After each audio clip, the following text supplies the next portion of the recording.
vocês acerca daquela região ali da Galácia e o que estava acontecendo. Bem, é uma região que quando às vezes a gente lê, né, carta aos Gálatas, a gente pensa que Gálatas era uma cidade. Não, era uma região conhecida como região da Galácia e que tinha várias cidades em volta. Então fazia-se um complexo de cidades e Paulo escreveu para as igrejas que estavam nessa região. Havia um problema muito sério na região da Galácia. Qual era o problema? O problema estava restrito a uma situação que não acontecia nas outras igrejas que o apóstolo Paulo havia visitado. Porque quando nós consideramos aqui, você percebe que cada igreja tinha o seu problema. Por exemplo, há 2 domingos atrás, nós falamos sobre a igreja de Corinto. Os irmãos se lembram quantos problemas havia na igreja de Corinto? Então, cada igreja tinha os seus problemas. Irmãos, isto também é uma particularidade que nós devemos entender, para que nós possamos crescer na fé. O que acontece? As pessoas às vezes vêm para a igreja esperando encontrar perfeição, esperando encontrar gente perfeita. Mas alguém sabe por que não dá para encontrar perfeição? Em qualquer igreja que você for, por que não dá para você encontrar perfeição? Por que não dá? Porque a igreja, irmãos, somos nós. E nós somos imperfeitos. Então cada igreja tinha sua particularidade. Como bem pregou o Luiz aqui no domingo passado, nós temos uma grande diferença de ensinamento. Aí a gente pode dizer, não, ensinamento, né? A gente tem diferença. Mas em matéria de problemas, todas as igrejas tinham problemas. E o apóstolo Paulo, ele trata com o pessoal da região da Galácia com um problema exclusivo. Qual era o problema? E era um problema aparentemente justificável. Esse problema era que haviam se infiltrado dentro da igreja do Senhor Jesus falsos irmãos. Assim como hoje também acontece. Ou você pensa que todo mundo que está na igreja de Jesus é irmão? Tem o título, mas não é. Haviam se infiltrado falsos irmãos. E esses falsos irmãos começaram a doutrinar a igreja da Galácia. O que eles falavam? Olha, tudo bem, esse Paulo está passando por aqui, ele está falando para nós que Jesus morreu na cruz, ele está falando que está tudo certo na nossa vida. Ele está falando que a gente já é salvo, mas tem um problema. Se você não se circuncidar, você não vai poder ser salvo. Essa é a história que os judaizantes estão falando para Paulo.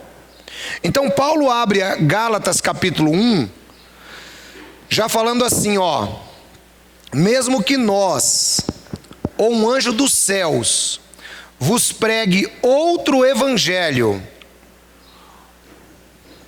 além destes que vocês ouviram de nós, seja amaldiçoado. Então Paulo apresenta para eles que qualquer evangelho adicionado é um evangelho amaldiçoado. E eu vou explicar isso. Ai, pastor, mas puxa vida, a igreja tal, lá é legal, só que lá o pastor já falou que para mim tomar ceia, eu tenho que dar o dízimo. Evangelho amaldiçoado. Quem está entendendo o que eu estou pregando? Evangelho amaldiçoado. não se pode agregar nada ao Evangelho. Veja que eles não estavam distorcendo o Evangelho. Paulo fala assim, inclusive no versículo 9, ele diz assim: porque não é outro, era o mesmo Evangelho, só que eles adicionavam. Ah, a igreja tal é legal, só que eu sei que eu estou salvo em Cristo, está tudo certo, mas eu tenho que guardar o sábado. Evangelho amaldiçoado. Qualquer lugar que adicione qualquer coisa, seja igreja evangélica, seja seita, seja o que for, adicionou ao Evangelho, corrompe o Evangelho fica amaldiçoado. Isso é o cuidado que nós devemos ter. E é por isso, irmãos, que a gente sempre vem repetindo que nem tudo que reluz é ouro. Nem tudo que reluz é ouro. Por quê? Porque o ser humano, ele nasceu com uma necessidade de cabresto. Nasceu com a necessidade de cabresto. Alguém sabe o que é cabresto? Cabresto é aquele instrumento que é colocado no cavalo. E eu tinha a maior pena dos cavalos, rapaz, porque antigamente tinha muito cavalo, né? Na rua, hoje quase não tem mais cavalo. Eu tinha a maior pena dos cavalos, porque o cara passava com o cavalo assim, ó, e o cavalo tinha que andar assim. E o camarada puxava o cabresto para cá, o cavalo virava, puxava para cá, o cavalo virava, entendeu? Desse jeito. O ser humano nasceu, irmão, exatamente assim, debaixo do pecado. O ser humano, quando você impõe uma regra para ele, parece que ele faz melhor, quando você põe uma lei. Agora, quando você dá liberdade, parece que o ser humano tem dificuldade de seguir a liberdade. Era o que estava acontecendo com os Gálatas. Paulo passou lá, e aí o Paulo, ele pega pesado com eles, aqui no capítulo 3, coloca lá para mim, Jean, por favor. Capítulo 3, no versículo 1, o Paulo diz assim, ó: ó insensatos Gálatas, quem vos fascinou, ou quem vos enfeitiçou, para não obedecerdes à verdade, a vós, perante os olhos de quem Jesus Cristo já foi representado como crucificado. Veja só que interessante. Paulo diz que os Gálatas estão como que enfeitiçados diante de um jugo que os judaizantes estão colocando neles. Irmão, e parece que quanto mais você sofre debaixo do jugo, mais o crente quer ficar debaixo do jugo. É igual diz aquele pregador nosso amigo, né, varão? Ele fala que tem crente que parece peão de rodeio. Nem nos 8 segundos ele não larga, né? Ele fica ali, ó, agarrado, está sofrendo. O cara está impondo normas sobre ele, mas ele continua firme e forte ali. Você tem que estar aqui de terno e gravata. Opa, estou de terno e gravata. Você tem que dar o dízimo do dízimo. Eu tenho que dar o dízimo do dízimo. Então, irmãos, o Paulo está com esse mesmo problema com os Gálatas. E aí o que acontece? A circuncisão consistia em fazer um corte na carne do prepúcio do órgão masculino. Aí você imagina, era uma coisa boa ou ruim para o camarada fazer depois de velho?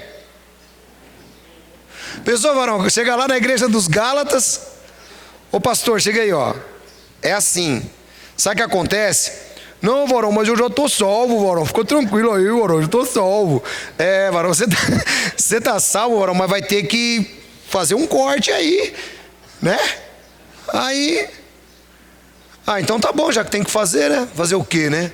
É assim que tem que ser? É. Os crentes da Galácia estão caindo nessa conversa, e o Paulo fica bravo com eles. O Paulo fala: quem enfeitiçou vocês? Por que vocês não conseguem seguir a Jesus com liberdade? Porque, irmãos, eu vou dizer uma coisa para vocês, eu sempre discuto isso com o pastor Anderson. quando a gente tem a oportunidade de conversar, que o evangelho que eu prego aqui nessa igreja é o evangelho mais fácil de ser seguido, só que é o mais difícil. Quem entendeu isso aí? Parece um paradoxo. Por que que é o mais fácil? É o mais fácil porque eu apresento para você Jesus Cristo, esse crucificado, e a liberdade em Cristo. Então ele é fácil por isso. Só que ele é difícil. Por que que ao mesmo tempo que ele é fácil, ele se torna difícil? Porque a liberdade, ela também conduz à responsabilidade. É por isso que é tão difícil. Por exemplo, na igreja onde o pastor pega pesado, o obreiro tem que estar todo domingo na igreja, o obreiro está lá todo domingo. Tá ou não tá, varão? Na igreja, agora aqui eu não pego pesado, então o irmão fala assim, hoje estou de boa mesmo, estou tranquilo, né? Ou seja, ele não entendeu que estar presente em uma reunião cristã é benefício para ele. Mas se tivesse um cabresto, ele estaria, porque ele tem medo de perder a carteirinha de membro, ele tem medo de ser exposto do púlpito, ele tem medo de perder o privilégio de tocar. Então ele é tocado dessa maneira, que é o que aconteceu com os Gálatas. Então, ao mesmo tempo que o evangelho que Paulo pregou para os Gálatas era igual ao evangelho que eu prego, era um evangelho simples, era um evangelho tranquilo, era um evangelho difícil, porque requeria que a pessoa tivesse a responsabilidade. Eu não sou obrigado a estar na igreja, eu não sou obrigado, mas eu vou porque eu entendi o meu papel dentro da igreja. Posso ouvir um glória a Deus? Eu vou porque eu entendi. Então eu não preciso que o pastor me obrigue. Eu não preciso que o pastor, ele coloque um cabresto sobre mim. Ele coloque um jugo. Essa expressão, irmãos, aqui que Paulo usa, né, que a gente já vai ver daqui a pouquinho, ela nos dá a ideia de dois animais arando a terra. Dois bois puxando um arado, com uma canga ou um jugo. E esses bois, eles estavam amarrados nessa canga, de modo que eles têm que andar um do lado do outro, tudo certinho, tem que se submeter ao jugo. Não adianta o boi querer sair fora do jugo. Assim também acontece dentro da igreja. Tem pessoas que aceitam para si um jugo pesado. Tem pessoas que aceitam para si um jugo. Agora, quando você oferece a liberdade, a pessoa diz, não, aqui é fácil demais. Não é assim, varão? Essa igreja aí, o que o pastor prega lá é muito fácil, é muito tranquilo. Você viu lá que legal? É super tranquilo lá. Lá o pastor não fica cobrando dízimo, mas o irmão tem responsabilidade de contribuir. Sim ou não? Não preciso cobrar. Porque a gente cobra, irmãos, quando é pra gente. Quando você ensina a palavra de Deus para a pessoa o faz porque ela o faz para Deus. Ela não faz para o pastor, ela não faz para o ministério, ela não faz para ser visto. Ela faz porque ela tem prazer na obra de Deus. Então, a responsabilidade, ela é imposta com a liberdade. E é nesse espírito que Paulo está com os Gálatas. Paulo está indignado com os Gálatas, porque os Gálatas, ao invés de ficarem tranquilos com o evangelho da graça, eles estão querendo se colocar debaixo do jugo da lei mosaica de novo. E é aí que a gente chega no nosso capítulo 5, onde Paulo diz: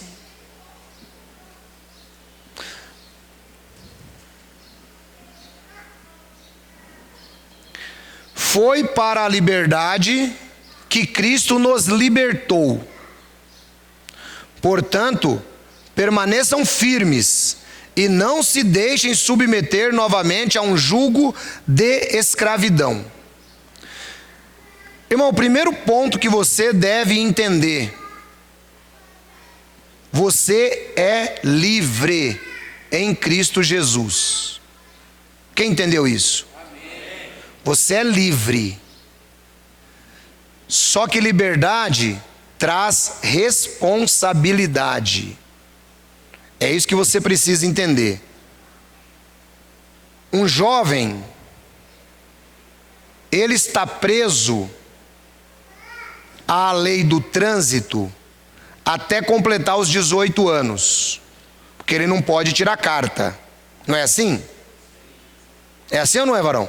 Pelo jeito já está querendo tirar carta, né? Mas não fez 18 ainda. Vai fazer, então está preso. Está aí um exemplo vivo. Um jovem preso à lei do trânsito.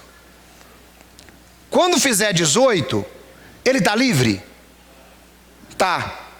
Vai lá, presta a prova.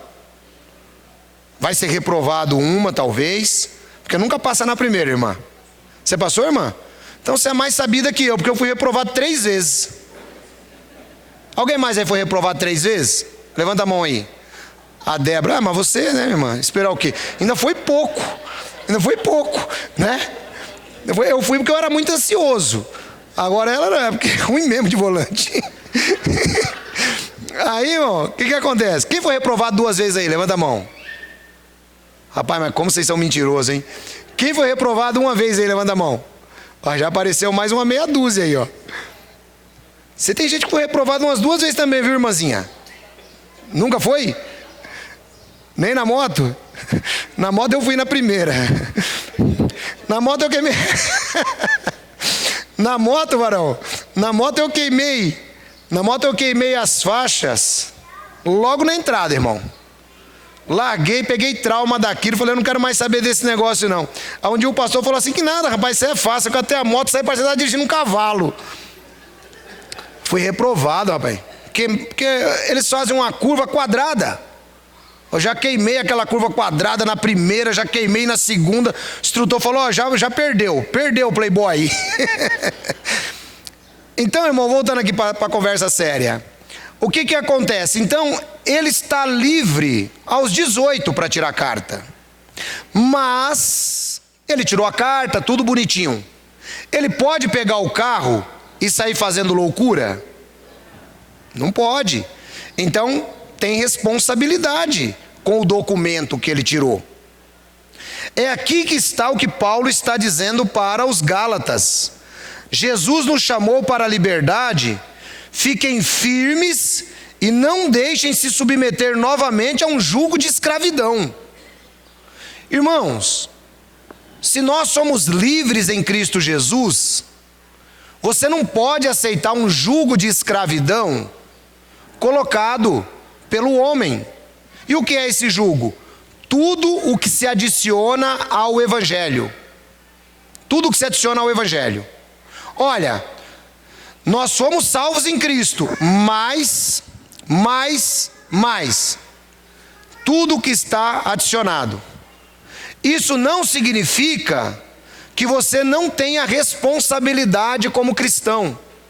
Por exemplo, eu já ouvi gente dizer assim, então já que eu estou salvo em Cristo, eu posso ficar em casa estudando a Bíblia. Já ouviu isso aí também? Tem crente que diz isso. Aí se eu falar para ele, você está salvo em Cristo, mas você tem que ir à reunião cristã. Ele vai dizer, tá vendo? Mas tem que ir à reunião cristã. Mas espera aí, quem foi que mandou ir para a reunião cristã? Foi o mesmo Jesus que te salvou. Hebreus capítulo 10, versículo 24 e 25. Porque na reunião cristã é onde você exerce a comunhão. Na reunião cristã é que nem o pastor me ensinou. Na reunião cristã é onde você chora. É onde o irmão pisa no seu pé. Na reunião cristã é onde você aprende a perdoar. Na reunião cristã é onde você dá risada. Na reunião cristã é onde você aprende que você é tão pecador quanto o irmão que está do seu lado. Então não tem desculpas para a pessoa dizer que nós estamos tentando agregar ao Evangelho a presença dela na reunião cristã. De maneira nenhuma. Estar na reunião cristã é obrigação do crente. Quem entendeu isso? Jesus não está pedindo favor. Jesus falou assim: esteja presente, não deixemos de nos ajuntar, como é mau costume de alguns, mas encorajemo-nos uns aos outros, tanto mais quanto vede chegar o dia. Então, estar na reunião cristã é uma obrigação cristã. Ah, pastor, mas a Bíblia também diz que 2 ou 3 em meu nome, né? Então eu estou aqui com a minha família só. Não, está errado, isso é egoísmo. Está ali com a sua família, então faça crescer essa célula da igreja de Jesus. Aí sim. Agora não adianta nós formarmos um clã familiar. Não é assim que a Bíblia ensina.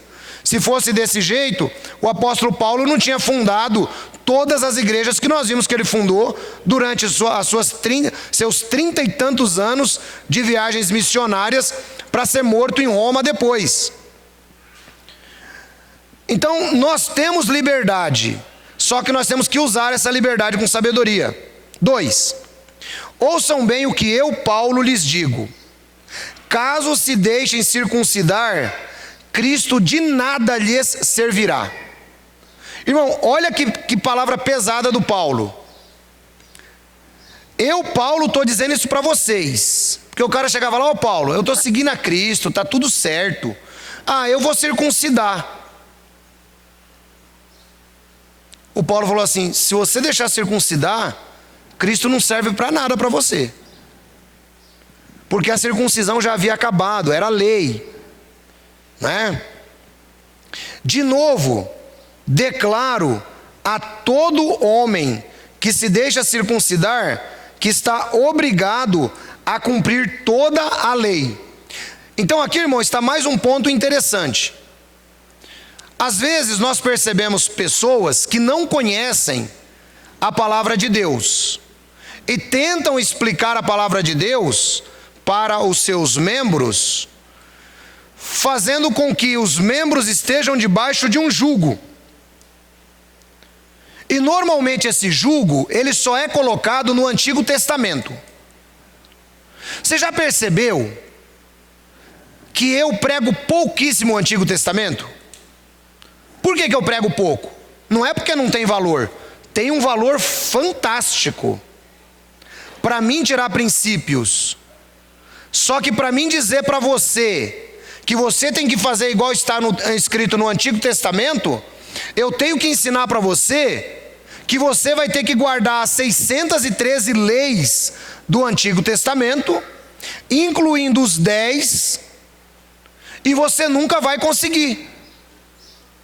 Ou seja, porque quem diz que guarda a lei, mas tropeça em um só mandamento, este violou toda a lei.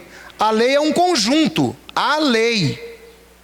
Então não é os 10 mandamentos, são 613 mandamentos. Quem sabia disso aí? Alguns irmãos, são 613. De modo que eu não posso pregar para você que você tem que guardar o sábado. Às vezes tem irmão que insiste ainda, quer estar debaixo do jugo do sábado. Pastor, mas não é certo eu guardar o sábado? Não é certo guardar sábado, porque se você guardar sábado, você vai ter que guardar os 10 mandamentos, vai ter que guardar 613 leis de Levítico, de Êxodo, de Números e de Deuteronômio. Vai ter que guardar tudo. Você vai ter que criar uma bacia lá na sua casa. Quando a mulher estiver no seu período, vai ter que ficar fora de casa. Sabe? Você vai ter que pegar um tarugo e não vai evacuar mais em casa, vai ter que ir lá no meio do mato. É tudo lei do Antigo Testamento. Então não dá. Então o que o Paulo fala aqui é que se você se deixa circuncidar, se você tenta ficar guardando, aqui ele está falando da circuncisão, é um tópico da lei. Se você tenta deixar qualquer tópico da lei te dominar, então você é obrigado a guardar toda a lei. Você é obrigado a guardar toda a lei. E ele continua: separados estáis de Cristo, vós os que vos justificais pela lei, da graça tendes caído. Irmão, Quem já entendeu o que é ser salvo pela graça, mas entendeu e é capaz de explicar para o seu vizinho para ele ser salvo também? Levante a mão. Quem já entendeu isso? Alguns irmãos, então eu vou explicar de novo. Ser salvo pela graça significa que você foi salvo devido ao amor de Deus, que você não precisou fazer nada. Você não precisou fazer nada para ser salvo. Deus te salvou na eternidade.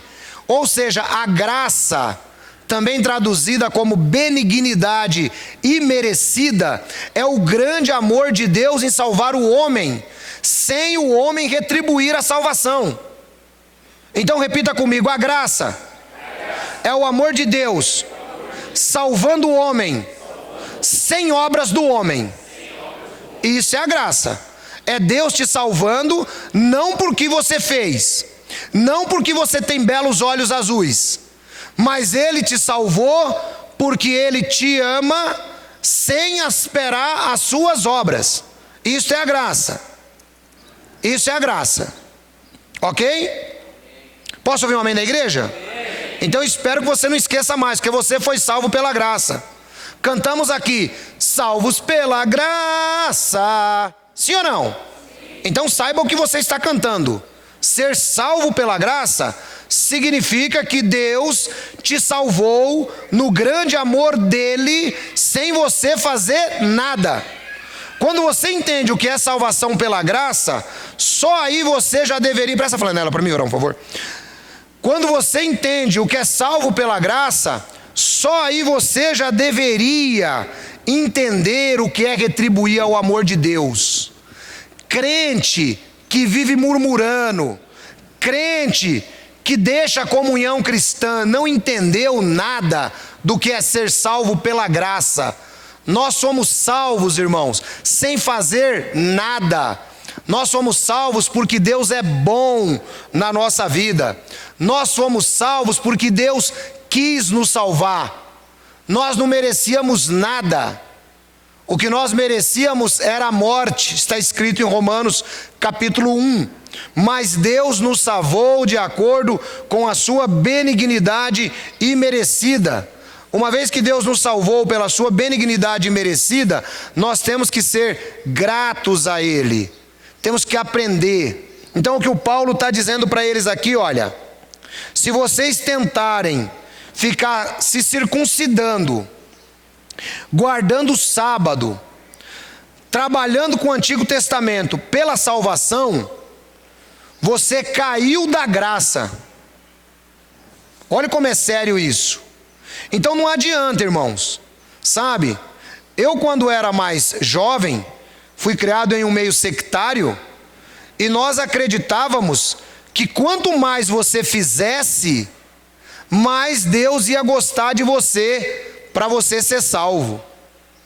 Dentro da nossa concepção judaico-cristã, também é ensinado isso.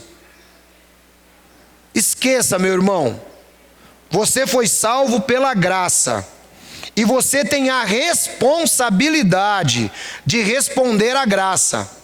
Às vezes, quando alguns me perguntam: pastor, mas se nós já fomos salvos, como é que eu sei que eu sou salvo? É simples. Será que você está respondendo à salvação pela graça? É a coisa mais simples do mundo, irmão. Como é que é o seu coração em relação a Cristo? Como é que é o seu coração em relação ao próximo? Como é que está você?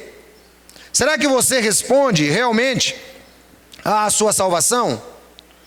Ou você ainda tenta se justificar pelas obras da lei? As obras da lei, irmãos, é qualquer mandamento da lei. Qualquer um. Aí vem os judaizantes modernos e dizem: então nós não precisamos mais de lei, quer dizer que podemos fazer tudo? Essa resposta eu dou ela em duas partes. Então nós não precisamos mais de lei? Não. Não precisamos. Então nós podemos fazer tudo? Não. Tudo me é lícito, mas nem tudo convém. Ou seja, eu tenho consciência para entender. Eu não preciso de uma lei para me guiar. É isso que Paulo está dizendo. Talvez você já frequentou alguns lugares onde o pastor tem que dizer o pode e não pode,